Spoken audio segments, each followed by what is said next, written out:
What's up, Young Life? My name is Sydney. I'm the leader of the Grade 8 Girls, and I'm going to be hosting tonight's lesson, so get pumped because we're about to get into it. Something you all might not know about me is that I'm the youngest of 3 sisters, Jamie being the middle child and Riley being the oldest. This meant that I was tricked by them all the time. For example, Riley used to tell me that my favorite TV shows weren't on, even if they were, so that she could watch what she wanted. And since I didn't know how to read, she always got away with it. They both also used to trick me by saying that the third Wii remote was dead so that I couldn't play. And they used reverse psychology on me so that they could get the best snacks, the best toys, and the front seat in the car. Have any of you ever been tricked like that? Or maybe have you ever tricked somebody else? Take a minute to share these stories with your small groups.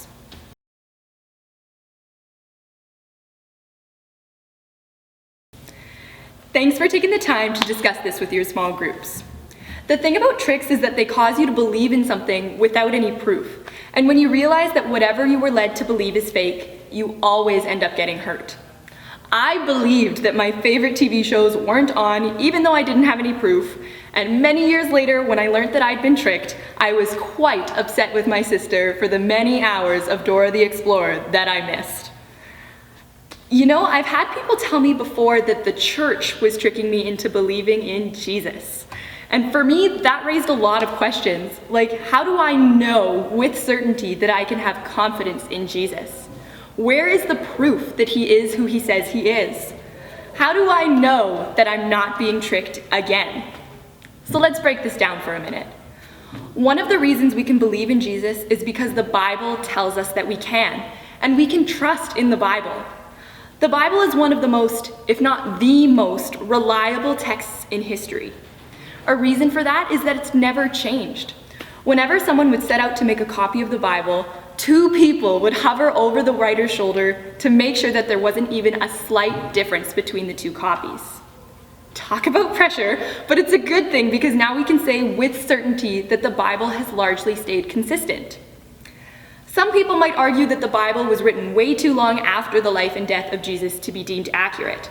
However, some parts of the New Testament, like Paul's letters, were written as early as 15 to 20 years after the life of Jesus.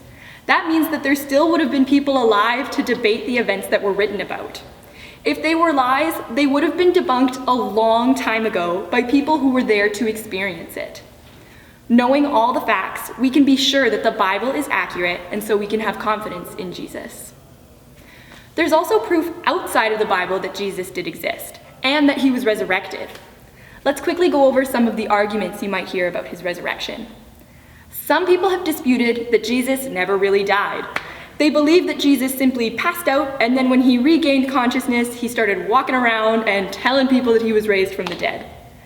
But to be blunt, if there was anything that the Romans knew how to do back in the day, it was how to kill a person. They would crucify up to 6,000 people every single day. So we can all agree that he definitely died. The next objection people will bring up is that it could be possible that Jesus' body was stolen by his disciples as an elaborate hoax. If this was the case, then every single one of the disciples would have needed to be willing to die for this hoax. Who dies for a lie that they know isn't true, for something they just made up? Because of these facts outside of the Bible, we can have even more confidence that Jesus is who he says he is. Another way that we can have faith in Jesus is through our very own experiences. When we experience his love, grace, faithfulness, and more, it helps us keep confidence in who Jesus is. Deuteronomy 31:6 says that the Lord your God goes before you. He will never leave you nor forsake you. How do you guys think Jesus is working in your life right now? Go ahead and discuss with your small groups.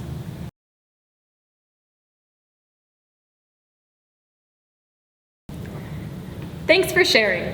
Now, I know that there's a good chance that maybe there are a few of you listening right now that don't feel like Jesus is working in your lives. Sometimes we can feel disappointed when it seems like we aren't experiencing Jesus, and that's okay. Everyone has felt this way sometimes. An important thing to keep in mind is that even when we don't feel it or don't see it, Jesus is always working in our lives and in the lives of people all around us. And remember, it's okay to have doubts and questions. It is completely reasonable to make sure you're not being tricked. But whenever you do have questions, do something about them. Try to find the answers. I guarantee that if you search, you'll find that everything comes back to God. Now, we're gonna stop for a moment because I want to bring you guys in on the loop quickly for this awesome event that we're planning for next week. On the 26th, we're gonna be having a special panel of people who will be there specifically to answer any questions you might have about God. If you have any burning questions right now sitting in your head that make you question God or question your faith, I encourage you to write them down. We're gonna pause and your leaders are gonna give you a cue card if you do happen to have a question so that you can get it down on paper. When you're done, hand that cue card back to your leader and we will take good care of them until next week.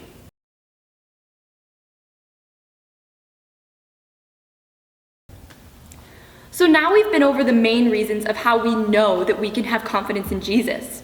Because the Bible tells us we can, there's proof outside of the Bible that he is who he says he is, and since we've experienced it in our lives. Over the past few weeks, we've been going over the different characteristics of Jesus. His love, peace, patience, faithfulness, him being our Redeemer and being fully God and fully human. But again, I have to ask a question, and maybe you've asked yourselves this too. Why is it important that we learn about the character of Jesus? Sure, okay, what I've been taught about his life and death is true, but why do I need to know so much about him? The first reason is that it helps us to model our lives after him. In 1 John chapter 2, verse 6, it says, "Whoever claims to live in him must live as Jesus did." How could we possibly live as Jesus did if we don't even know how he lived? The Bible calls us to live a life as closely to Jesus as possible. And we do this not to gain his favor.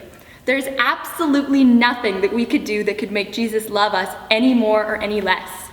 He isn't like a vending machine where we insert prayer and then he gives us back his love and mercy. The fantastic news is that he's already given us his unimaginable love and grace. So instead of trying to earn those things, because it's impossible to try and earn something that's been given to us, we try to live a life like he did as a response to the amazing love and mercy that he's shown us. It's like our way of giving thanks to God and praising him for the gifts he's already given. We choose to model our lives after Jesus because of the love we've received. Another reason that we've looked into who Jesus is so deeply is that it helps us to realize when we've been or when we're about to be tricked. Everyone has this desire for deeper meaning and purpose, and often we try to find that in all sorts of places. Sometimes we try to find these things from different idols, and an idol is anything that we could see as more important than God. Even good things like friends, family, sports, or music can turn into idols if we put them above our relationship with God. And all of these things couldn't possibly live up to the holiness of God. Question for you all. Is there anything in your life that you think you might occasionally put in front of God?